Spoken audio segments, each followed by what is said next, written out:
The views, comments, stories, and opinions within this podcast are my own or those of my guests, and in no way represent the views of the company or companies that I or we work for. Squawk Ident is an entertainment podcast dedicated to the journey and the challenges surrounding the life and career of Av8r Tony, an airline pilot currently flying for a legacy airline with close to 20 years on the flight line. This is episode 10 of Squawk Ident, recorded on Wednesday, November 20th, 2019, from the Av8r Studios somewhere in Southern California. On this special episode of Squawk Ident, I welcome into the Av8r Studios a very special guest. He's a fellow transportation industry professional, a connoisseur of positive noise. Joining me today from the Av8r Studios is DomZ, the host of a very successful podcast entitled Breaker Breaker. We sat down earlier today to hang out, talk about the strange occurrences that happened either on the road or in the air. We'll get to that and more right after a brief word from our sponsors.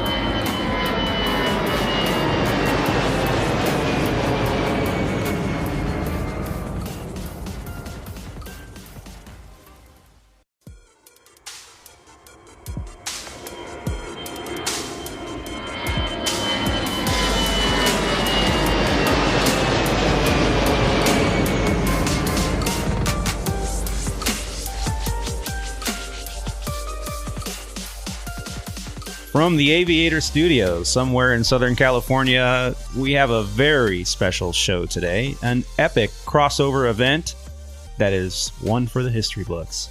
In studio today, we have DomZ. Hello. Breaker Breaker. Breaker Breaker. Tell me a little bit about Breaker Breaker, Dom. Well, Breaker Breaker is basically it's a radio program on the internet. It's a podcast that explores anything and everything from the mind of the host, being me, or from you, the listener, if you have any requests, or any funky weird story I could find on the internet. Not all of the episodes have been grand slams, but for the most part, I've been doing it since March. I think the first published date, March of 2019. So yeah, here we are today, and moving forward, getting a lot of listeners and a lot of traction, a lot of support. And so hopefully really interesting show. I got to tell you, one of the main reasons that Squawk Ident came to fruition is because, I have a cousin that she's been doing a podcast for a while, and she does one on like spirituality and holistic and tarot readings and Wait. You're barely telling me this now? Yeah. What? No, I have a cousin that does this, and I thought it was interesting, but she's young, and I thought, this must be an interesting format, and I listened to a few podcasts over the years, and then we've known each other for a while. Yeah, like 7, 8, 9 years, 10 kindergarten. 10 years, yeah, kids were in kindergarten together. Yeah, so 10 years. So we've known each other for a while, and when I've been thinking about doing something with aviation, and I had these stories that I've collected over from the flight line for years. And I just thought, man, I should probably put this like on maybe a YouTube channel or something, but I have to protect myself, Yeah, no doubt. Because when you're working for an employer, and it's not just like a job, this is a career field, it's very important to protect yourself, protect your company, because, especially nowadays in the climate of the internet. Oh yeah. Anything you say online. Yeah, there's people getting fired all the time. Oh, right. There was like a string of that happening in I want to say the mid 2000s, like the inception of Facebook, Twitter, and basically social media before Facebook came on the scene. MySpace was the big deal, right? Oh yeah, because we're old people. Yeah. So MySpace was a big deal, and no one really got in trouble because nobody was really keen to looking on MySpace when they were trying to rat on their buddies or whoever. Sure. And now when Facebook came in, it just hit, and then boom, boom, boom. I don't even know what year. We could probably look it up, but the inception of Facebook is what kind of created that problem where your voice now is and Twitter too. Twitter became this format. How many characters? 100 and something, 120 Well, something characters? I think it started at like 60 characters, I think, or something like that. Like something really, really low. It was like a sentence and a half. Yeah, it was basically your text messaging, but transferred for the world. Yeah, but transferred to internet. And I remember when that came out, I was like, what the heck? Why? I remember I had a neighbor and they're like, well, it's because I can go back and look and it's like a memory. And then now you look at 2019. And Facebook is that way. I think Facebook's that way with photos, and then Instagram kind of took over. And now that Facebook owns Instagram, it totally makes sense, Yeah. So it's a place to store your memories. I mean, I can go back 10 years of photos on Facebook and look at albums, because I have albums by years back there, But so we got to be careful. And so here at the Av8r Studios here in somewhere in California, and I fly for Legacy Airlines. It's a fictitious airline. Why? Obviously, because I don't represent the company, and they do have a social media policy. Whereas you can post something, take a picture of something that they own, a property that they own, or an airplane. Yeah, and you post it online without their permission, they can actually terminate you right then and there, no questions asked. Damn. So you really got to be careful. Yeah, no, that's I no doubt I believe it. And actually, where I work, there's actual signs everywhere that says no audio or video recording allowed, permitted on the site. But that is so loose. Like, there's full on Facebook, like dedicated to like a page of that company and their people. So for people who don't know, who are Squawk Ident listeners, I'm actually a truck driver, so I am in the transportation industry as well. So am I. He's air and I'm ground. Yeah. You transport 50-foot long boxes around the country on these paved highways of the land, and I transport people and cargo in pressurized metal tubes across the country on highways of the air. Yeah, he's air jungle and I'm concrete tar jungle. Yeah. So Dom, to get back to it, you kind of were telling me about your podcast. I had no idea that you had started this podcast. We sat there in the drop-off area of our kids' school one morning, and you're telling me about it. And I thought, wow, that's, and you planted the seed. You said, you should totally do it. Come on, you should totally do it. So that's how it got started. I talked about it already in my show about how I got started, how we started looking at YouTube videos and what equipment to get. And it really has been a blast and a way to kind of get it out there. And today I thought, to do this in-studio guest, use this new toy that we have here, this the Zune H4n Pro that I recently acquired. And it's, for all you podcasters out there, it's a pretty good tool, especially on a budget. You can get started with a guest in studio. And we were going to talk a little bit about how our industries are very similar. In how they collide. Yeah. Well, not collide, but they're run by the same words we don't use in the aviation industry. Yeah, they collide. Collide, crash, fire, hold my beer, watch this. All these things you just don't say. Yeah, right? Definitely. So we're gonna do a little bit of crossover event here. Well, the one thing that we say in our amongst like my group, the working crew, I guess you could say, that we all talk. Sure. We always say, keep an eye on it. Usually when something's broken, it's a reference to the bosses not taking care of doing the correct maintenance. So allegedly. Yeah. Allegedly. Yeah. So Breaker Breaker deals with topics of the strange, the unexplained, the wacky stuff that you find online on the internet. And some really interesting stuff. I love your Halloween show. I learned more about Halloween listening to your show than I've heard in years. Yeah, you know what? When I read that thing, there was a few misconceptions that I had, and after I read it, even doing the show, I was like, oh yeah, well, whatever. I did the show, and I was doing my thing, right? And then afterwards, I read it again, and I was like, wow, that was a good article. Like there was some stuff in there that, and I even stated some of that stuff in the show. But yeah, thank you. I'm glad you enjoyed that show. Yeah, hope others for sure. do.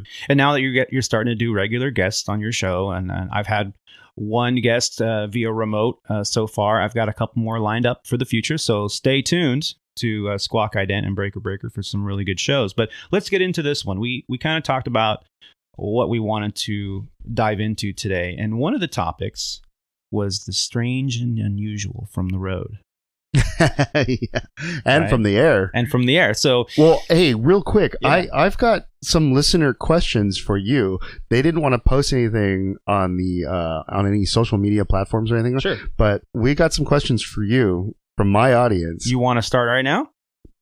Well, let's dive into it. So let's get right into this segment. All right. Well, is from audience questions. Okay. So I got one listener who, in particular. I'm going to give him a little shout out because I'm pretty sure we're just going to call him Way. Okay, Way. Okay, Way. So Way, it's a Hispanic thing, folks. He asks, in the air while you're flying, have you ever seen something that, basically a UFO? I'm going to just say it.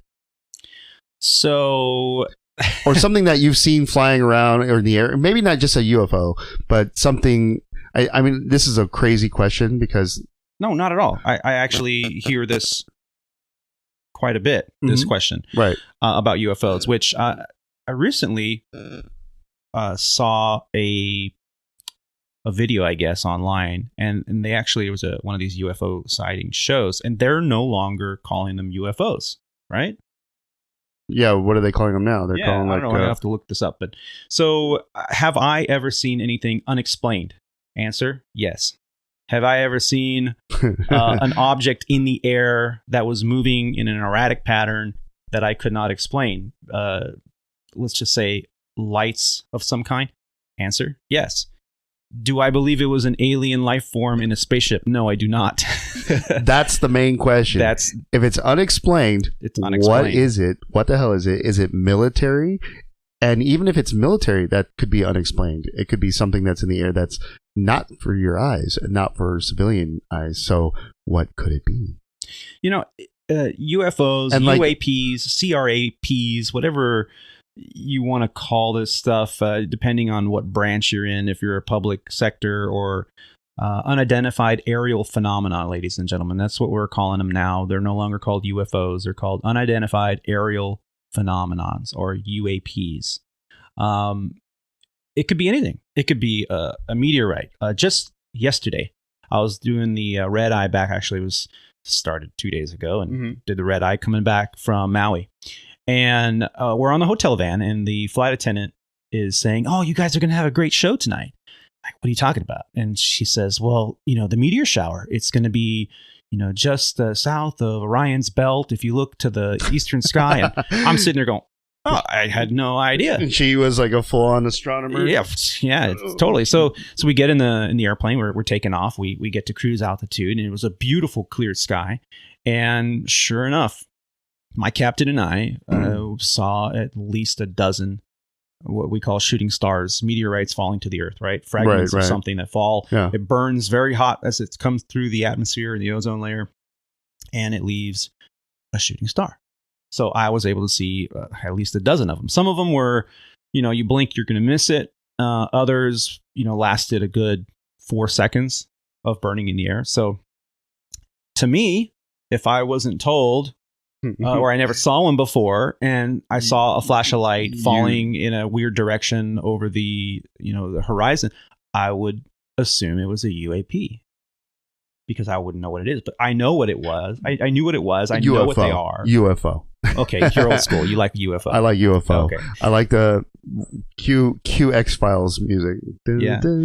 Oh, maybe we'll have to put that in post. Yeah. So, to answer the question, have I seen unexplained aerial phenomena or unidentified flying objects? Yes, I have.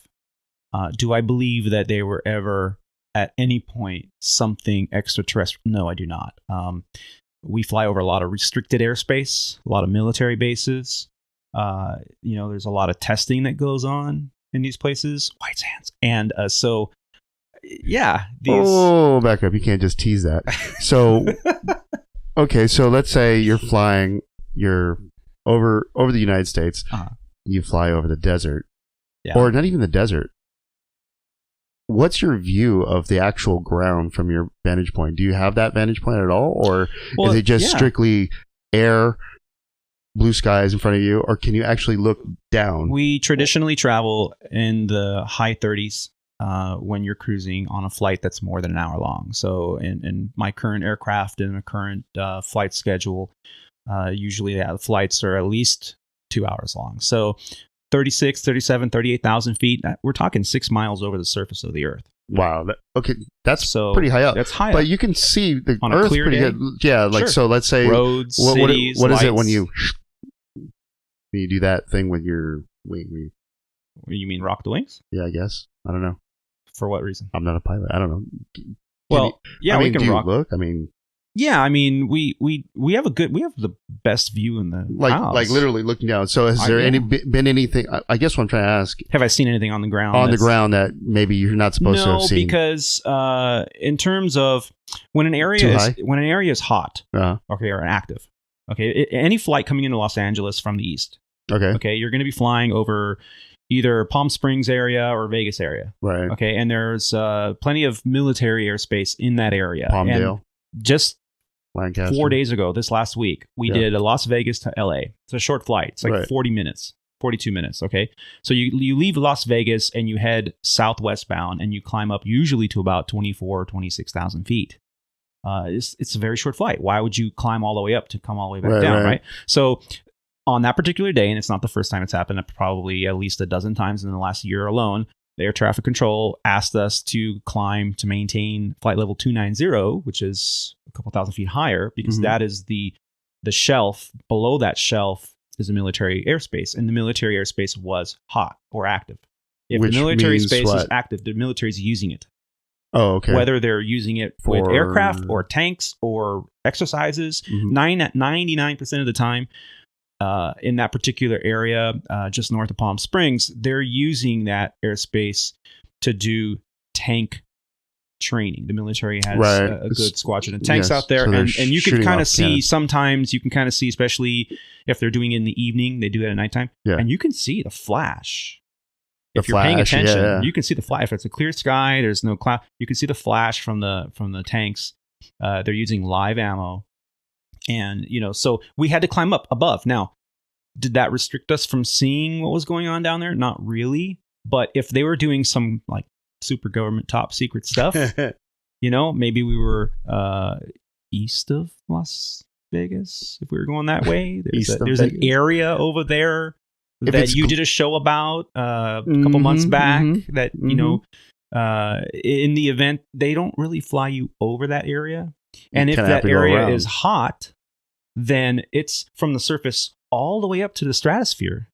And they really don't control airspace above 60,000 feet, but none of our military airplane can go up that high. But none of our airplanes go that high. So, 60,000, that's got to be like what, Blackbird status style? Like stealthy. Blackbird really is the only aircraft. Or maybe the UB-1 or whatever that spy plane is. That bomber. Those are the only military airplanes are the only ones that really go that high. Yeah, because it's just you need special engines. You can't. There's no air. To burn an engine. Yeah, you have to have oxygen. Fuel and air. Yeah. Right. So you don't have no air. It's just fuel. It's not going to burn. So you have to have ramjets and all that kind of stuff. We get into a whole aviation technology there, but so commercial airplanes don't do that. So in the event that there was some top secret stuff going on, there's no doubt in my mind that the whole column of space would just be blacked out and air traffic control, because above a certain altitude, you have to be controlled under ATC, IFR flight plan. Yeah, and then they tell you, they don't tell you why. Left. They just say... they'll say that military airspace is hot. Oh, really? Oh, okay. Okay, now, can you see down? No, because you're not above it. Right. You're not near it. They'll put you away. The most cool thing in my entire aviation career, and if I find the photo, which I had an album years and years ago on Facebook, I'm sure I'll find it. I'll put it in the show notes. But I was over Ormond Beach, Florida, many, many years ago. And which, if you don't know the Florida airspace very well, Hell no. We're Kennedy, Hell no, I have no Kennedy, idea. Kennedy Center. Okay. NASA space shuttle. And we were there at 37,000 feet flying along. And ATC told us, we need you to turn right to a heading to avoid airspace that's going hot in 2 minutes. Oh, really? Wow. What's this airspace? That's pretty fast. That's going to be the final shuttle launch. Which was what? The Voyager or Discovery? The last one. I think it was the last one? Yeah. The final NASA. Oh, from NASA? Yeah. It was this. Oh. I think it was Voyager. I don't remember. Well, we'll look it up. Because I've been watching Elon. I've been watching Elon doing his thing with SpaceX, because SpaceX, they keep shooting off those 60 Falcons, satellites. and the Falcons to prove they can do it. Speaking of that, I just recently saw this video. It's one of those conspiracy videos, because conspiracies are fun, right? And get you thinking. But they slow down some video footage of one of the latest Falcons that he tried to launch, and it exploded. Oh. I don't know if you've seen that. I don't think so. I don't know if it's the latest. It's one of them, but one of them failed when it went to go shoot up, and then someone slowed down the footage. Okay. And there's an object flying through the air, and it hits it. Really? And it's like unexplained. Now, I don't know if it's a doctored video, which I want to say it's doctored. It's the internet. You know?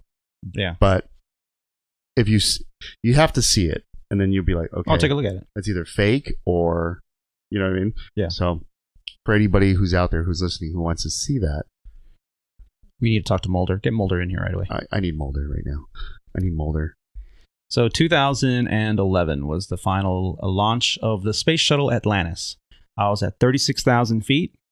I was told to turn, so I made a slow turn away from the launch. And in the same time, I reached into my kit bag and I pulled out this old Canon ELPH point-and-shoot camera. For those of us that are old enough to remember that, those were the very low-resolution digital cameras, the very first point-and-shoot digitals.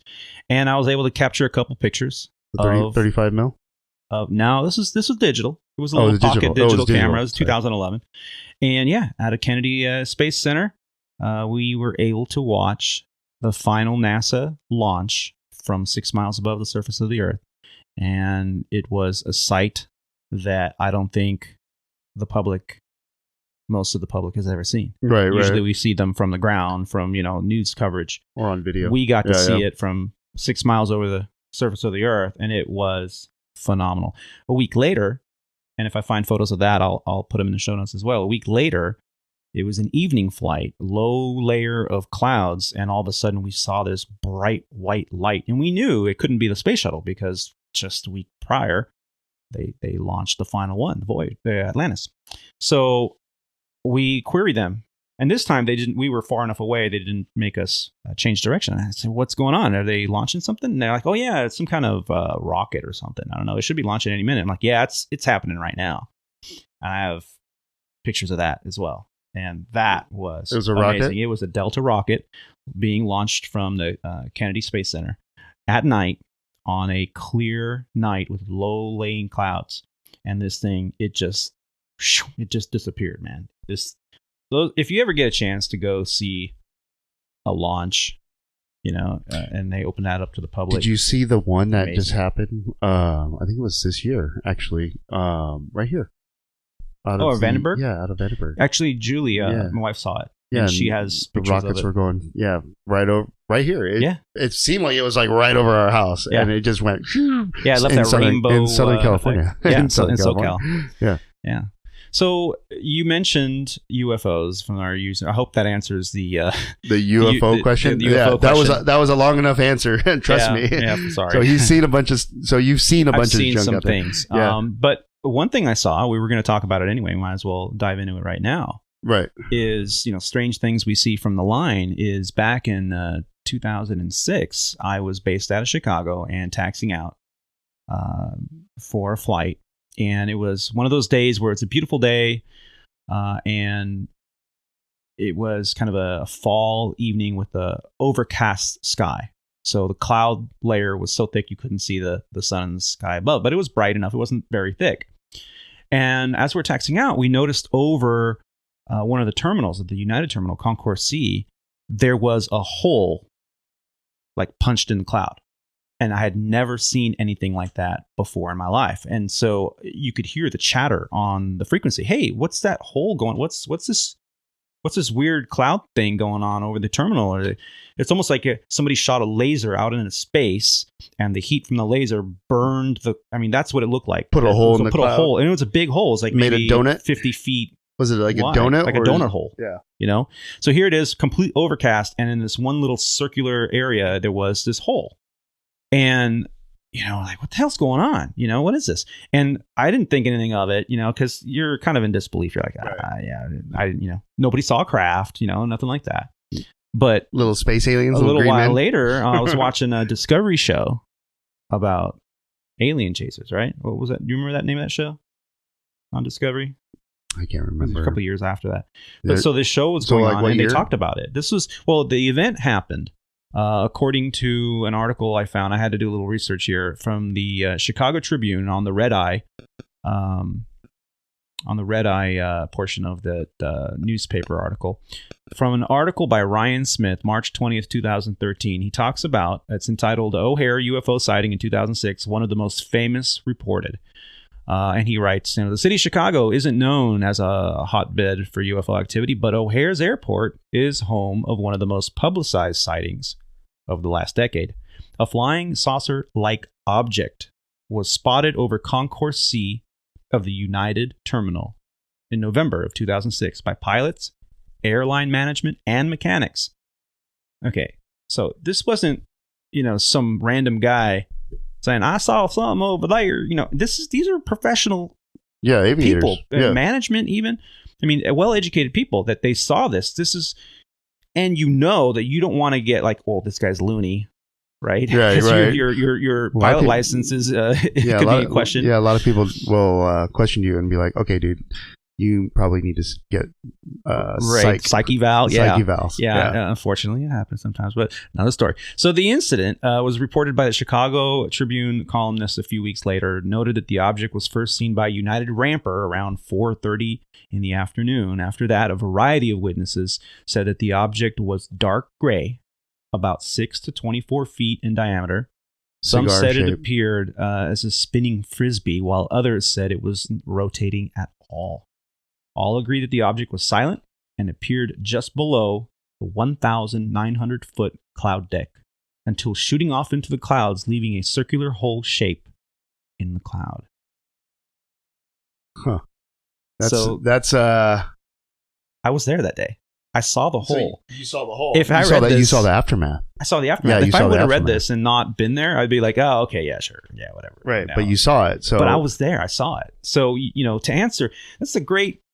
I say, okay, people are going to be like, all right, who'd you have on your show? This guy's a little kooky. But me personally think, there's two options. The government has some really badass tech, and it's like really badass tech. I'm sure. Like times 10, times 20 from what we have now. Maybe times 20. Or... The latter. And now, if you listen aliens. to aliens, let's just put it that way. Neil deGrasse Tyson. Okay, he's what I would say is a mentor. If you believe in mentorship, and you have to have these principles in life to have a successful life. I believe in mentorship, so I follow a couple people, and he's one of the people I follow. And he even said, "Okay, we're one planet out of how many millions of planets in the known universe, let alone the unknown universe? How can you say that there's no other life anywhere else? That's the statistical probability of there not being life on another planet. I mean, it's not in the favor there's no way. People saying that we are the only ones in the universe. Right. No, I've had this thought and conversation with other folks who are, I hate to say it, but the religious sect usually is pretty like hell-bent. At being that there is only this Earth, these people here, us humans. Well, that puts it in a nice clean package. It's a very clean package. Yeah. And the funny thing is I was just speaking to the little lady at home actually yesterday. We were just having this conversation about aliens and stuff. She's not a believer. She's like, no. She's like, if they exist, no. Why would they come here? Blah, blah, blah. Right? Okay. I get it. But I was telling her, like, I would laugh so hard. Well, I wouldn't laugh that hard. I would be actually in shock and amazement. But if we were actually just DNA brought here, from another Prometheus. place, pretty much, yeah. Aliens. From aliens. We calling them aliens. Sci-fi is my but favorite what genre. if, yeah, Prometheus. Like, what if this was the case and we were dropped down here? I mean, this is a theme. Do you know that that's not the case? Do you know that that is? You don't know either way. I don't know either Nobody way. knows. No one on knows. this planet that we know of, because who knows? Secret dark ops.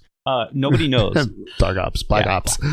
We call it dark Well, ops. no, here's the thing, though. Like, if you read the Bible actually says, there's a passage, I don't know, someone can find it, whoever's listening can find it, and you can be like, oh, yeah, okay, whatever, this heathen's going to hell, right? Well, it actually says in the Bible, do not look to the stars or to the heavens for answers. Okay. And why is that passage put in the Bible? Why is it in the Bible? A book that's been translated for how many languages over how many years for stories that were told allegedly, via mouth? Exactly. Allegedly, it's Aramaic, its first language. But why, even in Aramaic?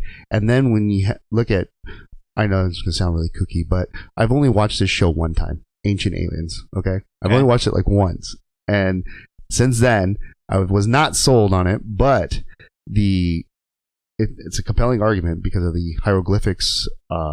Everything in ancient times or ancestry, Native Americans, the Incas, the Aztecs, the Mayans, all these, there's plenty of imagery in Legend of the Crystal Skulls. Yeah. I mean, it gets deep, but I know. Here's the thing. When you go back to that just that slogan right there, don't look to the stars or to the heavens for answers. Everything you need is right here in this book. Well, like you said, it's all packaged into a book, right? Word of mouth. But when you think about it, it is written by man, inspired by God.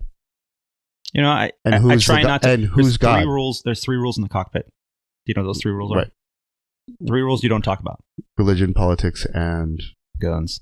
guns. Don't take my guns away. Oh, yeah. Yeah, a lot of pilots don't want to talk. But see, now I'm not talking religion. I'm just saying. So, well, if we're going to sci-fi, Yeah. if it's not going to be fiction, because think about it, what we're doing right now is fiction about 100 years ago. We couldn't record like this. Yeah.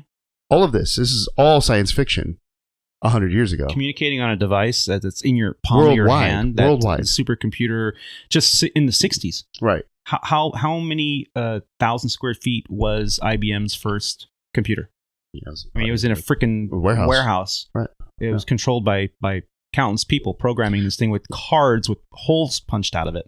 Right. Yeah. I mean, and here we are now. Your cell phone in your pocket. Okay. Yeah. Expensive. They said that NASA went to the moon on something to the equivalency of a Texas Instruments calculator. Yeah. As graphing calculator. Yeah. And now I can turn off my car or turn my car on with my phone. Yeah. Like what? Yeah. What? I could program my lights. Security systems in our houses are all controlled by our phone. We can see what's going on the doorbell, right? I could be spied on by the NSA, FBI. Freedom of Information Act. Yeah, let's not get into that. So these things we don't talk about. Why? Because, like you said, there are those out there in the community, regardless of race, regardless of ethnicity or sexual preference, status, whatever you identify with, it doesn't matter. Different religions, it doesn't matter. There are those in the community that believe that way. And Ricky Gervais actually, I like the way he says it. He goes, your religion is based upon where you were born, who you were born under. Right. Because your religion is your parents' religion. Right. Whatever their religion was, that's your religion until you become an adult. And then you can decide whether or not you want to continue that or change it or not do it at all. And that's fine. But this explanation of is there life out there other than human? And are there people on other worlds We just don't have the capability at this point in the known world, if there's an answer to that. Yeah, we don't know yet. Know. And even the people who claim that they do know, they don't know. And an interesting part of this, the story there in Chicago, is that so the story was actually picked up by major media outlets right after it. Mm-hmm. And you know that the FAA and the airlines all refused to investigate the situation, and the FAA dismissed the incident as a weather phenomena, and they even got Dr. Mark Hamburger, and an astronomer from the Adler Planetarium, which is, by the way, folks, if you ever get a chance to go to the Adler Planetarium in Chicago, Illinois, one of the most amazing places, a great tour, great facility there. But yeah, a famous astronomer from the Adler Planetarium agreed, saying that the weather conditions at O'Hare that day were just right for a phenomena called a hole punch cloud. He was paid off. Okay. It is something that occurs when a propeller or jet airplane passes through when you have uniform cloud cover and the temperature is just right near the freezing point. Mm-hmm. Hamburgren explained that the liquid water droplets freeze in a hazy disk of ice crystals, descend from a hole, and it looks like a perfect hole was punched out of the clouds. So what that tells me, now I've seen these formations before. Usually they're at an angle through thicker layer of clouds. Like when you come into LA and it's like an overcast day, and you can see where the airplane 6 miles ahead of you just went in through the clouds because there's a little hole there. Yeah, you can see the vortices and everything. Actually, it looks pretty cool. It does, and it's kind of a nice way to see where you're going to be penetrating into this cloud. Whether you need to adjust and put on anti-icing systems in your airplane and everything. So, but this day I was there. I've never seen anything like it. Now, could it be absolutely a weather phenomena that it can be explained by a couple scientists and give us temperature and dew points and freezing levels and ice crystal formation and the weight of molecules per square centimeter? The viscosity, the dew point. Of course it could be explained. But I who knows? But can it be explained? Can it be? Laymen's like us will just nod our heads and just, okay. I saw a big hole in the sky. It was great. Must have been aliens, but I guess you said it's society. I'm just going off what the Simpsons told me. What can I tell you? But you've seen it, so therefore, to some degree, there's something you can't explain. Doth my eyes deceive me? I don't know. But yeah, so do you have anything unexplained from the road? That's a good question. I think so aliens hitchhiking? No, yeah, really. I think I mentioned one story like in one of my episodes on my show, but it's not really a thing. There's animals that live around everywhere, and sometimes they're not supposed to be living where they're living, and sometimes you run into those types of things. Driving all over the country. Chupacabra, man. There was one time out in the desert. I was I don't know, man. I must have been tired or what, but I've seen a lot of weird stuff like that and people just do things. Or is this a PG or can I cuss? You can say whatever the fuck you want. Okay, just checking because we're all adults here. I feel like we need to loosen up. My audience is at least of age. Just checking. As I think is yours. No, because I try to keep mine as PG-ish as possible. But so do you not want to? No, I don't give a fuck. Okay. Just saying, you can say fuck on the radio. No, I really don't give a shit. But I just don't want people. Yeah, you can say shit on the radio. Yeah, I just don't want your audience to be like, man, this guy's. I'm offended. This guy's a by shithead. People that get offended. Fucking by potty mouth. That's offensive. This guy's a potty mouth motherfucker, right? Wow. No, but really, what happened was so. Let's just put it in perspective. I'm actually a truck driver, so I spit, curse, drink, smoke, like women. No, you don't. You go to church every Sunday. Well, I don't smoke, but I like to partake in the drink when I get a chance, and I like to be rowdy from time to time, but not as much anymore because now I'm busy. Well, you took the mohawk away. I took the mohawk away. No more mohawk. No more mohawk. That's it. No more punk. So I like to be a little bit more grounded. I say all that, but really I'm a family man actually, so I'm bullshitting you all. But for the most part, when I'm out on the road and stuff, yeah, it's shit kicking time and get the truck moving and whatever. So classic. I'm not like big and overweight like some of these guys that you've seen. So it's not like classic truck driver. So when you see me, you don't think I'm a truck driver unless I tell you. I'm like, oh, I'm a truck driver. But so I live that lifestyle to a degree, but then you got to cut it when you get home. So I come home every day. I'm not a long haul guy, and I've tried the long haul stuff. And even on my long haul trip, I didn't see shit. I didn't see shit. Yeah. The one thing I did see was that Oklahoma takes fucking forever to drive through because it's a long ass state, and he just keeps going, and you're just driving, and next thing you know, you're like, fuck. Yeah. Why the hell am I still in this state? I heard Texas is like that too. Yeah, Texas too. Yeah, for sure. Idaho was a really nice spot. I liked Idaho. I went through the winter. Yeah. My first driving experience in the snow, and that was real hectic. Did you have to put chains on? No, actually, fortunately, I did not have to put chains on. And that's a story in itself. But let's backtrack over here to strange things that I might have seen. So the most strange stuff, I've got friends who have seen way crazier stuff than I have. But for the most part, like I've been flashed by women. That's weird. That you were happy that happened or unhappy that happened? Let's just put it that way. I was flattered. I was flattered. Yeah, thank you. I was young, and these women were they were very well endowed on the top side and very happy to do that. So you're just driving down the road, minding your own actually, business, really. You know what? And they drive by and they just like, woo-hoo, yeah, it was actually to get you to swerve. It was, yeah, really. It was really weird because swerve like a perv. Swerve like a perv. So I'm gonna tell you like this. So I was driving out here in Orange County, right? You know where Orange County is, California? You're just like doing every stereotype ever. Like, I'm guilty of it too. Yeah, go ahead. Hey, but no, it does. Orange County. It does exist. Is that near Lemon County? Yeah, no, it does exist though. They do. Absolutely. We have my terminal where I work out of. We get all walks of life and from every state of the country comes through my terminal. Big, little, any color, any race, whatever, and some talk just like that. But this trip I was taking, it was a local run, just driving down the road, and I can't believe I'm telling you guys this story about getting flashed, titty flash. So I'm driving down the road, and strange and unusual. Yeah, I hear this fucking car just rev its engine, go whoa, and I look in my side view mirror, and I go, really? And we're doing a freeway merge, like an interstate merge, where you kind of breaking off. One's going the other way, one's going south, one's going to continue on west. So, and you probably know where the 60 and the 57 take off.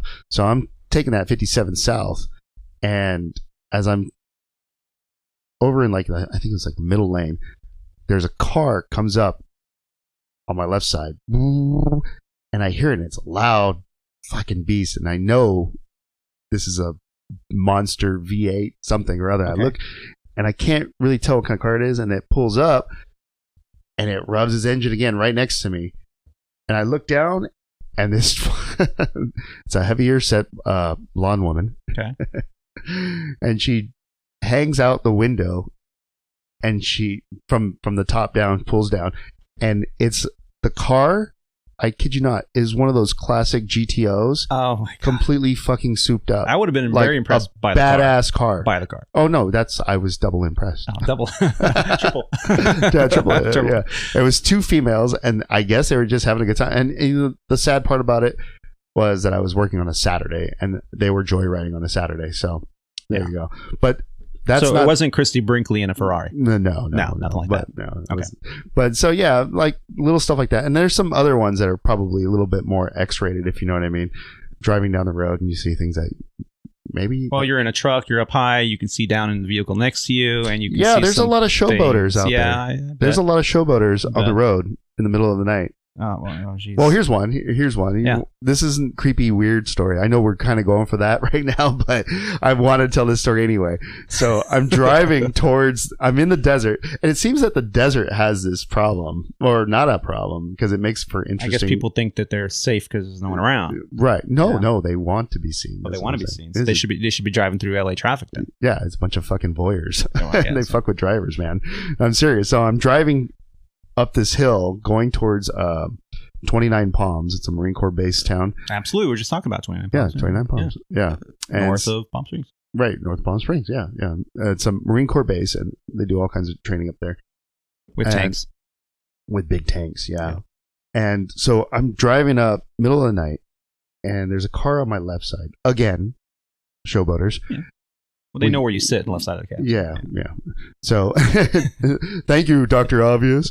Anyway. That's Captain Obvious. Captain, oh, yeah, sorry. Captain Obvious. Captain Obvious. Anyway, so this guy pulls up next to me, and I don't think much of it. And I have a Bluetooth, so I'm talking with somebody on the phone. And when you go up this little mountain pass, you lose connectivity, right? Okay. So there's nobody there. And I go, hey, man, I'll let you go. And I hang up with a friend of mine on the phone because we usually work at night. So it's probably the best time to drive, no traffic. But you get these weirdos that do weird things. So I'm driving up this mountain, and my truck, it lags, obviously. So everybody gets pissed off, doesn't want to be behind a big truck because going up a hill, you're going to put it real slow. So there's no reason for a car to go my speed. They're just going to be going whatever speed they can go. Zoom, get moving, right? So I'm not paying attention to this car. I'm just kind of like minding my business, and then I realize, like, this car's pacing me. Why the fuck is this car pacing me? I look over to my left, look down, and it's dark. And then we get further up. I don't know if I want to hear this. I look down again, and it's a dude just driving with no pants on. A heavy set guy. A fat guy.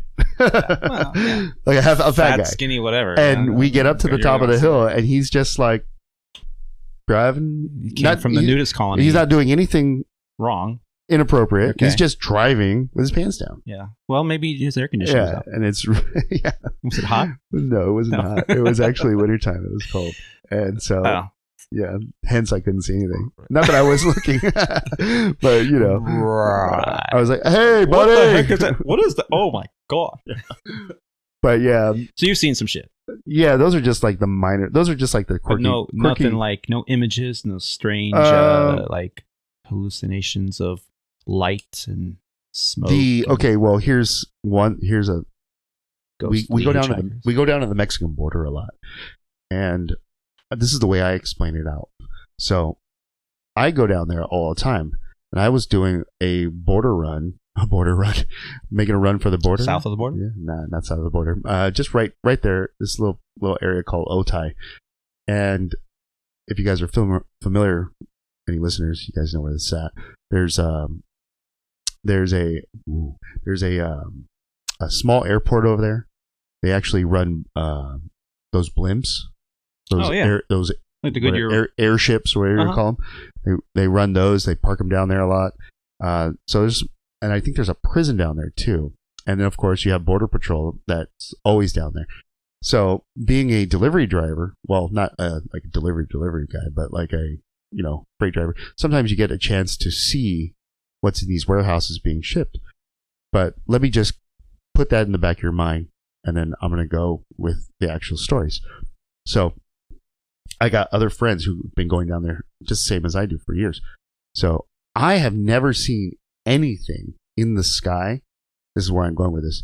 But allegedly, the friends of mine who have gone down there, they have sworn that they have seen crazy lights that cannot be explained, as in going like left, flares. Right.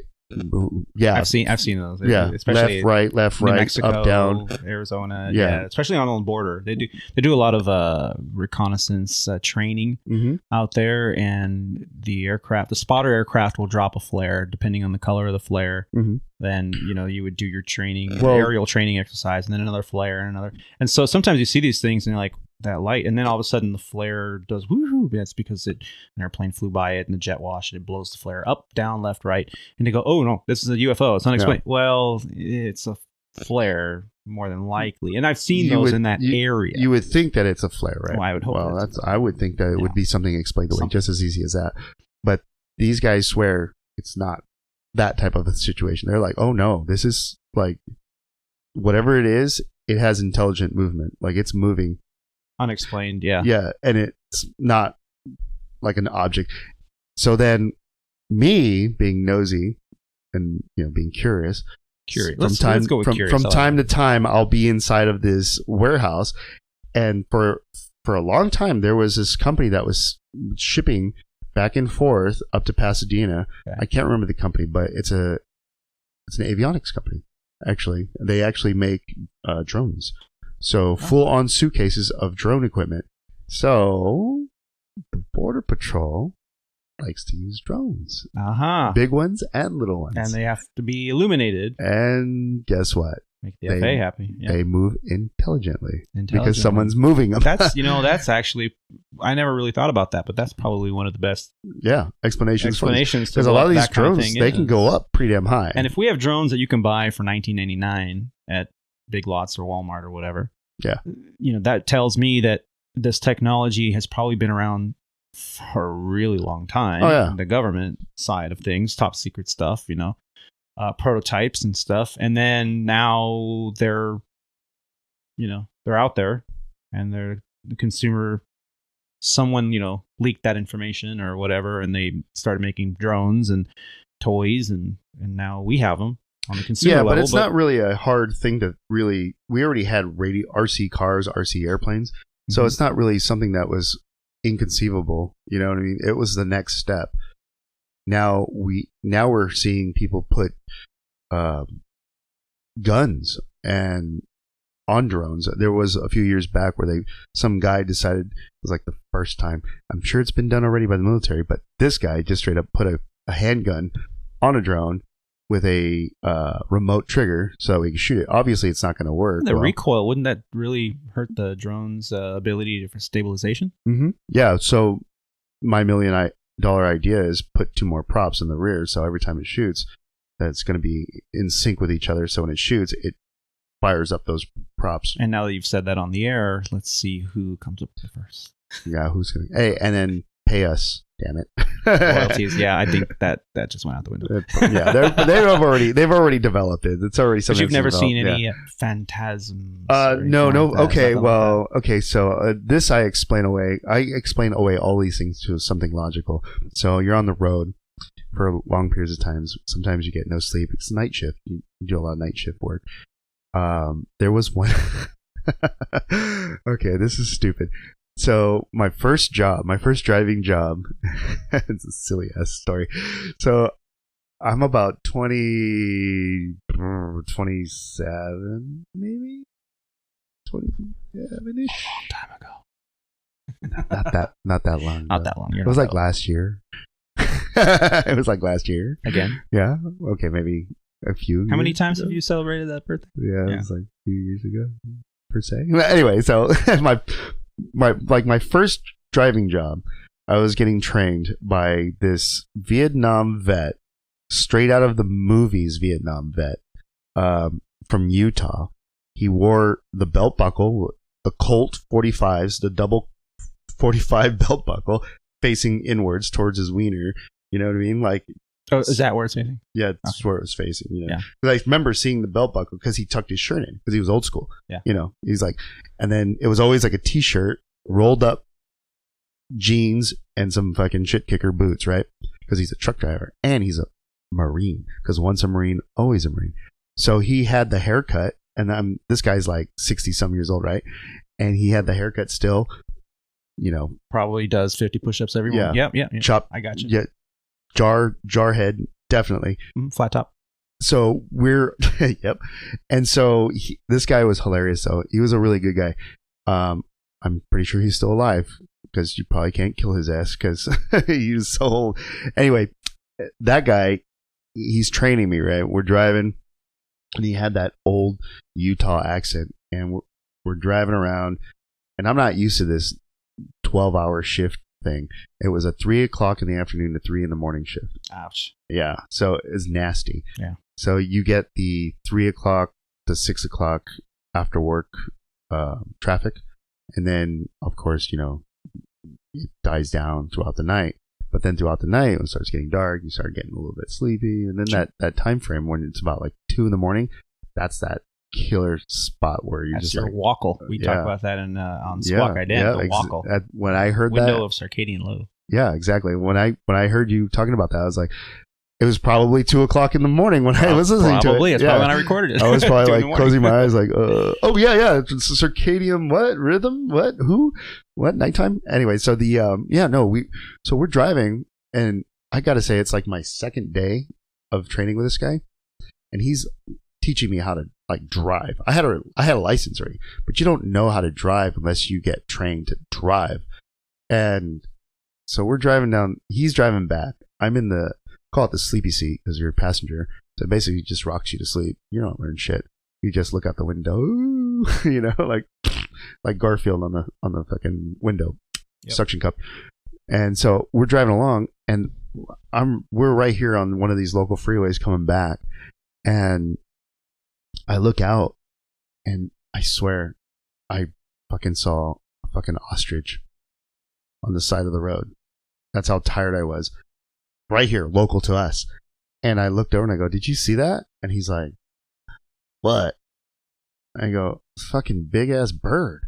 And he goes, he looks over and he goes, "A big bird?" And I go, "No, like a big bird." He goes, "What the hell are you talking about?" And I go, "No, there's a big bird. I just saw it on the side of the road." And he goes, "What? Big bird?" With that voice. With that, yeah. He goes, "Big bird." And he was like, "What are you talking about? Like Sesame Street?" And I go, "No, man, like a big bird." He's like, "Oh, you must be tired." He's like, "Go ahead, man. Just shut your eyes because you see shit when you're tired." And I go, "Oh, no, I swear I saw a fucking..." And he goes, "Well, what kind of bird did you see? A big yellow one?" I was like, "Fucking dick." I go, "No, it was like an ostrich." And I was just so tired. I didn't even want to argue. I was like, "No, never mind, dude." And he goes, "Well, long as you didn't see a black dog." And I was like, "Black dog, all right, whatever." So that shit like had me rolling when I got home. I was like, "Fucking big bird." And then learning about this guy, he was just like a class act, like old school Marine. He would do training videos, and he would fuck up the videos because he'd get all pissed when trucks would drive by, and he'd be like, "Hey, I'm trying to record," and he'd like look over to the right, look over to the left, like, "God damn it." Like, and they would play it for the whole entire company. They wouldn't edit that out. Yeah, they wouldn't edit it out. Yeah, they would just let it play, and people would just be dying laughing. But that's great because when you're watching a training video, you know, been through those. Yeah, those they fucking suck usually. Yeah. Like, "Hi, and welcome to the company." Yeah. This is John, and John definitely likes to look at his text while he's driving. Is that productive? I think not. Maybe if John didn't drive and text at the same time, he wouldn't have gotten into an accident. Yeah, as they show footage from red asphalt. Yeah, for sure. And it's like boring ass shit, and everyone wants to get up and leave. But yeah, no. And so this guy, he warned me about the black dog, and since then, I've actually seen the black dog more than I've wanted to. What the heck is this black dog? Is this like a? Well, it's like an actual dog, or? Yeah, it's a black dog. Literally a black dog. If you see the black dog, it's pull the fuck over and go to sleep. Like a black cat. Yeah. But for truckers, it's a black dog. So if you see a black dog on the side of the road, dead or alive? Usually alive. Alive. So if you see a black dog walking around on the side of the road, more than likely you're on a interstate, right? So you see black, you got to pull over. Yeah. Do you do that? It's time to pull over and... Yeah.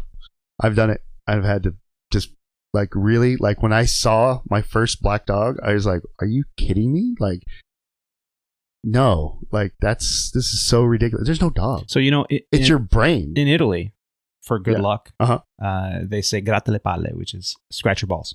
Okay. So where did this come from? This came from, you know, generations back. Gratte balle. Yeah, gratte le balle. Gratte le balle. So you see something. So in Italian, if you see a hearse, or if you see a nun walking down the street, okay, or you see a black cat, right? Ooh. So you see any of these like these unlucky things. They Italian. Say, "Oh, gratte le balle," you know, scratch your balls, and they'll bring you the good luck. Remind me not to shake your hand before I leave. That's kind of chewy. No. So you see a black dog. You can just it's audio. You don't have to show me. Keep going and gratte le balle, you know, and just keep going. But anyway, I digress. Yeah. So there's no scratching your balls when you see the black dog, unfortunately. No. But yeah, and it's something I think I've only heard of a few other drivers who've had that experience where the worst is when you don't take warning and you wake up and you're right behind another truck about like 2 feet away from it. And then you hit the brakes and you're, oh shit. And that's happened, I think, a few times to me where I had to pull over and like, okay, you're awake, your eyes are open, but you're really not awake. You're doing a micro sleep. Yeah, it's for people who have had serious alcohol problems, it would be the equivalency to blacking out. Blackout, yeah. No, micro sleeps are very serious, and and a lot of drivers get them. You know, you're sitting there, you're driving, your eyes are open, the music's playing, and all of a sudden you just kind of like shake awake, and you're like, oh my god, I don't remember the last 30 seconds or last mile or the last 10 minutes. Oh yeah, no, it's a micro sleep. You're awake, your eyes are open, but your cognitive senses are not there. Yeah, it's a true thing. Yeah, it's very dangerous. I can imagine. It sucks being on the road, sitting in a cab for hours on end at the controls of a heavy equipment that is going down the road at high speed. Oh shit! Pilot or I think truck that's driver? what you I do think too. That's pretty much, that's pretty much right. Yeah. Except you hit air. You don't hit anything. Well, your biggest birds. problem. Yeah, your biggest problem is a bird strike or the landing. It's funny you say that because we were just having this conversation. I came in and just did this really nice flight, and I think what did we do? Oh, we're doing a Cancun flight. So it was my leg. I got to fly from Dallas to Cancun. Oh, so this is your this recent, was last week. This is just last your week. Recent Mexico so here we trip. are, we're flying, and the flight is just beautiful. And, we briefed the landing, and I'd never been in Cancun. So I studied up, and, I knew the terrain. I knew the airport. I knew which way we were going to turn off, all the basic aviation stuff, right? Right. So I tell the captain, we're on final. And I look over and I look at the captain and I go, this flight's been perfect. And he goes, yeah, it's been nice. It's smooth. The seatbelt sign's been off the whole time. It's been great. And he goes, watch me fuck it up in this landing right here, because that's the only thing the passengers are going to remember is the last 15 seconds of the entire flight, right when you land. So if I conducted the perfect flight and the landing wasn't perfect, or if it wasn't, very good, the entire flight sucked. Oh, that was an awful, nice landing there, Cap. They always have something to say. And nowadays, this is, back in the day, it was always thank you, sir, thank you guys, thank you, gentlemen. Thank you, pilots, whatever. And they'd stick their head in the cockpit and they'd walk out like, oh, thanks, guys. And now, I think the society of social media and people getting braver in their comments online, now they're starting to get braver in their comments in real life life. And they oh yeah, nice landing there, bucko. Maybe you should like hit the bar a little earlier instead of like what? Yeah, well, with all the information that's out there, everybody's a fucking expert. You know what I mean? Oh, yeah. Well, my cousin said that, mm-hmm. Yeah. Well, and like my case, like if someone were to ask me something about, like, okay, so just the little lady, she's actually an RN. And sometimes I have my trucker buddies, because they know, and they ask me questions, and they're like, aren't you like a professional? Have you seen a rash like this before? Yeah, I'm like, dude, I'm not the RN, bro. Like, I'm not the guy. Yeah. She is, but I can ask her or shoot her a text, and then they're like, oh yeah, do that. And then she's like, well, I'd have to see it, and they need to do like labs, and I'm not a doctor. I'm a nurse. Right. Yeah, Right. Like, what the fuck? Like, relax, man. And I go, just Google that shit, and you'll have it. Wife said. Yeah, exactly. Just Google it, and you'll have everything every disease known to man. Yeah. Once you Google it, like that little fucking bee sting. Now you have WebMD. You have everything. You have diabetes, AIDS, measles. Yeah, you got the measles. You got fucking gonorrhea. Ooh, yeah, you get it from that too, buddy. Not really, but yeah, you said gonorrhea. Well, are we gonorrhea or no? Are we gone? No. But no strange things. Warehouses I've gone to. Well, here's one for you. Yeah. This isn't even scary, but this is a cool place where I went. Right here, we had this place. It was like kind of like an off-site warehouse. It was like an extra warehouse where this is a different company I used to work for.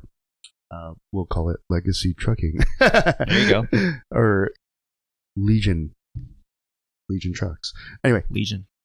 Yeah, they're Legion. Fucking cancerous legions. And yeah, that company. Anyway, that's a story in itself right there.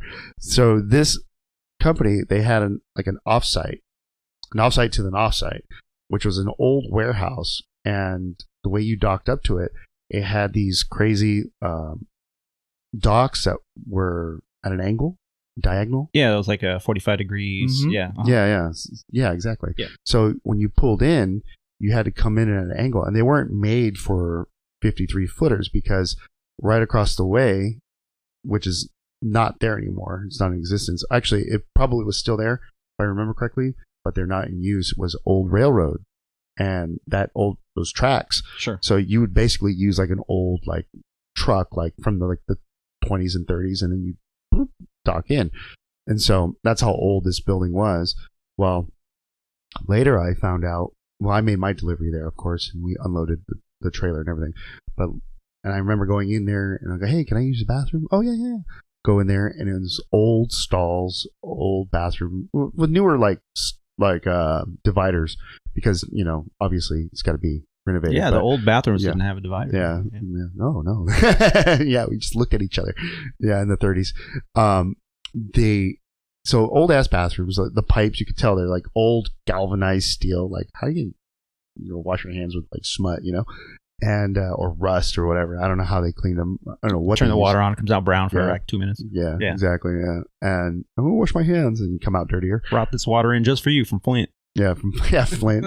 Which that's another story. That's another story, man. That's another. I have a bone to pick. Maybe I'll on maybe Breaker Breaker on the next one on my Breaker Breaker show standalone. I'll do a Flint water because I got a bone to pick with that whole topic. But anyway, so I learned later that this building that I was dropping off some extra freight or whatever that they were using was an old building that they would use those railroad tracks to bring the bodies back from World War II, and they would put them all inside of this building, toe tagged, body bagged, and it would be like hundreds and hundreds. It was a big ass building, really, really big.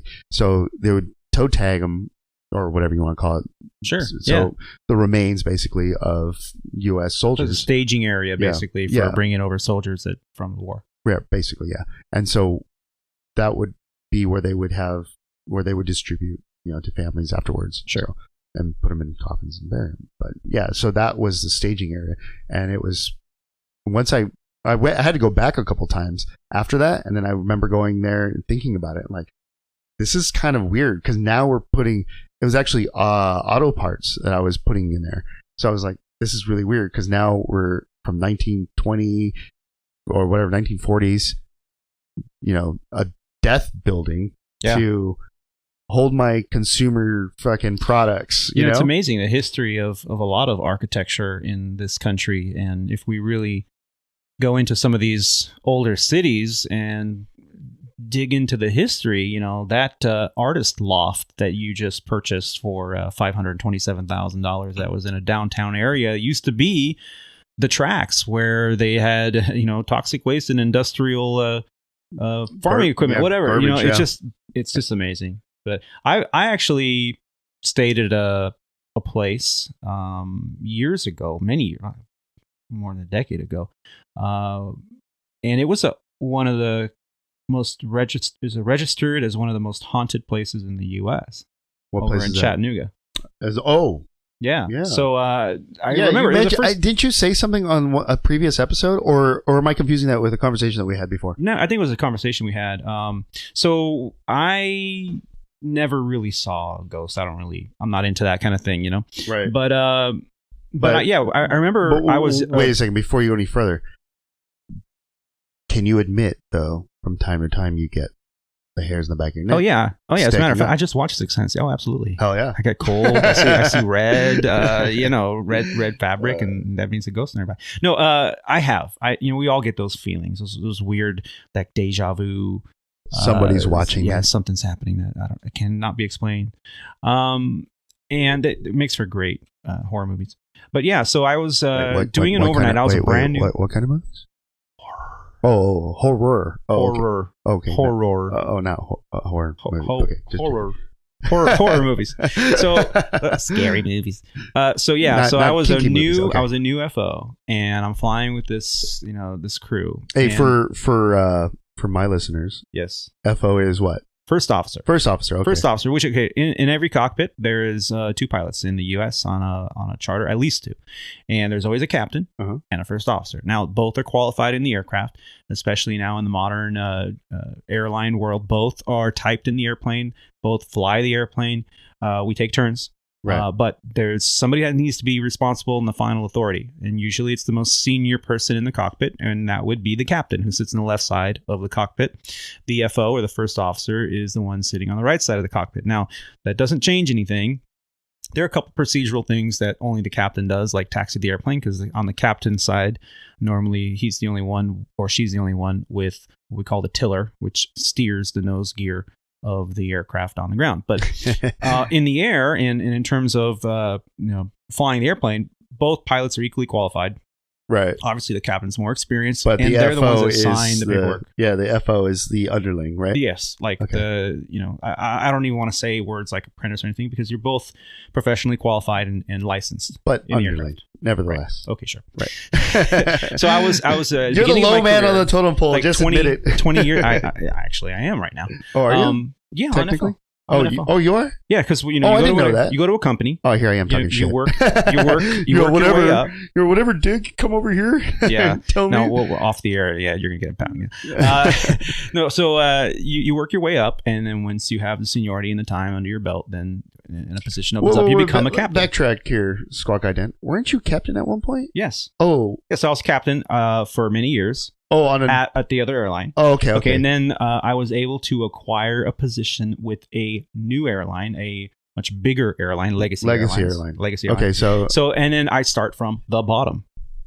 Okay, my previous experience counts only for previous experience. It's kind of like I worked for ABC Trucking, and then I went to XYZ Trucking, and XYZ Trucking, I'm now new. So I don't have the best routes. I don't have the weekends off. I don't have the holidays because I got started over. Right. It's kind of the same principle. Yeah, like almost like unions and shit. Exactly. Yeah. So right now I've been with the company a couple of years, and that's it. So it's going to take me probably 4, 5, 6 more years minimum, if not longer, to upgrade and become a captain again. So really the difference is, obviously you get paid more because your responsibility is much higher. You're the one signing off. Right. Okay. You've seen the movie Sully. Okay, yeah. The captain and the FO, Sully was the one in charge. He was the responsible person. Yeah. The responsible party. So that's what FO is.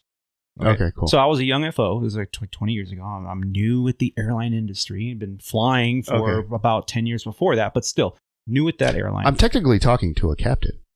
Well, yeah, once a captain, always a captain. Yeah, so sure. So here I am, and I go to this hotel, and the flight attendant says, "Listen, make sure they don't put you in the old wing of the hotel in Chattanooga here." I'm like, "What?" She's like, "Yeah, that wing's haunted." I'm like, "What do you mean haunted? I don't believe that haunted." Yeah, whatever. Yeah. She's like, No, seriously. This place has been on TV. It's very famous. And the place we were staying at was a hotel in Chattanooga, Tennessee, called the Reed House. Now, the Reed House was formerly called the Old Crutchfield House, named for the Crutchfield family who built it. It was located directly across from the railway. During this time in Chattanooga, the railways were the main source of business and imports, right? So there was always constant flow to this area. Right. Okay, we're talking 1860s, right? So that's World War II time. Not World War II.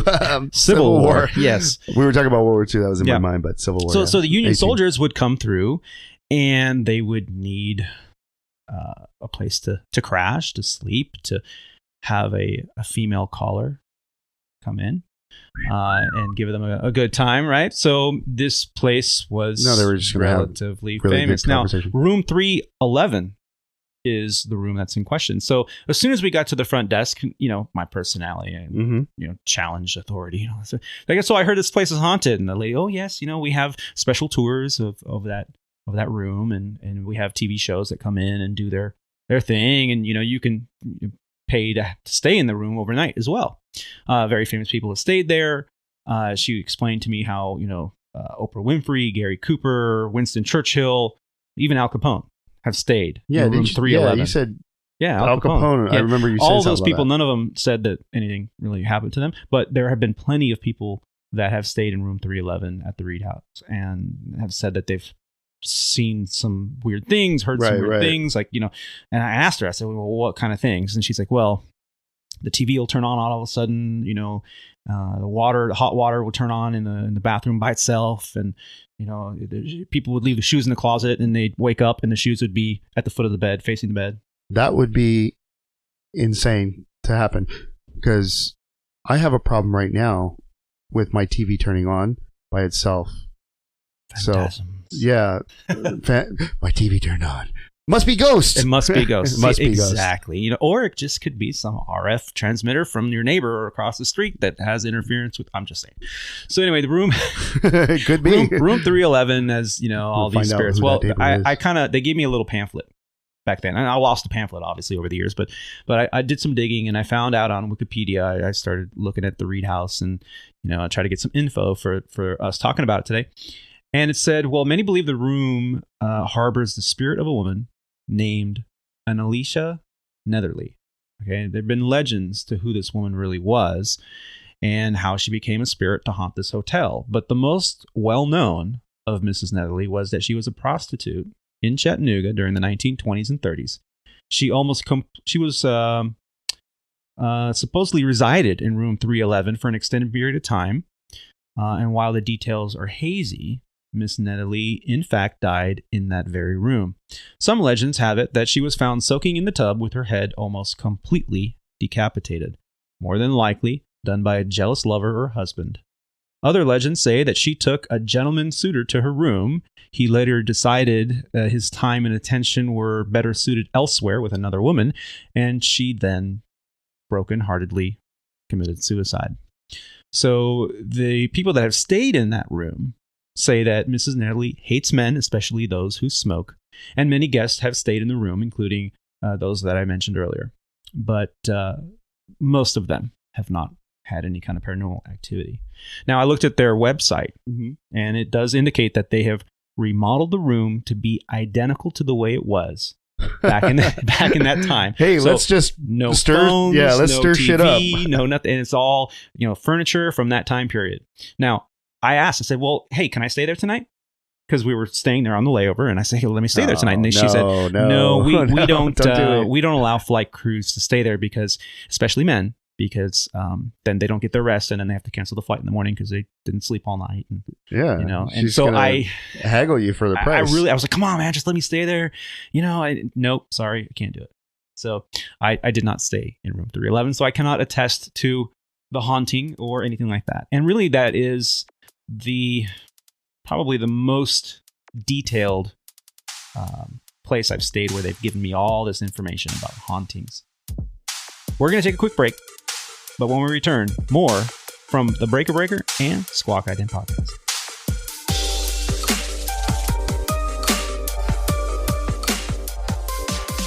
And welcome back to the show, ladies and gentlemen. Well, unfortunately, after the break, when DomZ and I came back into the studio, we recorded an additional about 35 minutes worth of additional show material. And although we thought it was recording everything on our handheld device there, I guess something happened to the WAV file and it didn't get recorded. So unfortunately, there's about 20 minutes worth of conversation that was cut off. And this happens. It happens in podcasting, unfortunately, and you just have to kind of learn from your mistakes and get through it. So we hope you enjoyed the conversation thus far. And I'd like to reach out to all the Squawk Ident listeners out there and all of you Breaker Breaker listeners as well, and say thank you for tuning in and listening to DomZ and I talk about all kinds of things, from weird sightings up in the air to being flashed on the freeway in an effort to make that big truck swerve. Well, whether you're listening in on Squawk Ident or from the Breaker Breaker show, make sure you tune in to our next episode. On the next episode of Squawk Ident, we'll be talking about when pilots behave badly, with many stories from the flight line. We'll also discuss the 5-day trip I just finished, which included overnights in Cancun, in Las Vegas, and on the island of Maui. All that and more coming up on the next episode of Squawk Ident. On behalf of DomZ and myself, Av8r Tony, we'd like to thank all of you listeners out there for your continued support. Don't forget to like, subscribe, and share anywhere you listen to podcasts, and follow us on social media as well. Until next time, keep the dirty side down and take care of each other.